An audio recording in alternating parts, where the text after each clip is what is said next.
بيحكوا ان زمان في ليلة كانت النجوم فيها قريبة من الارض، قرر حارس الاسرار انه يجمع اجمل لحظات النور اللي مرت على العالم ويحبسها في خيوط. النبوءة كانت بتقول ان في رداء هيتولد من ضوء القمر اسمه الرداء الاسطوري مونلاست اوزيس، اللي تلبسه تمتلك سحر الزمان وما يكبرش قلبها ابدا، وتفضل شايلة معاها سر البهجة فين ما تروح. ويلا بينا يلا بينا. Stop. ازيك يا جميلة، اهلا بيك في برنامجنا شنطة فاشن رودانيا ستايل مع نهال رشاد.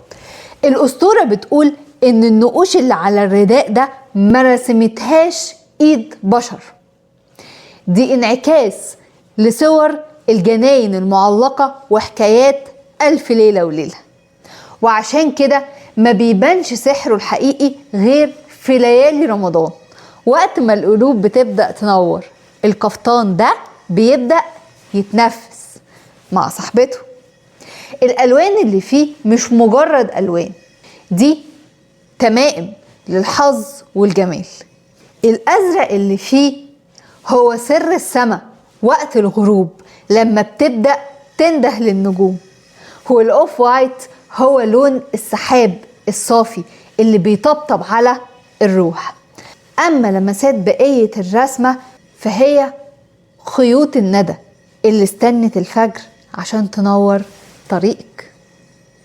احنا في رودانيا ستايل فتحنا صندوق الأساطير ده وخرجنا لكم منه الكفتان الأسطوري مونلاست اوزيس.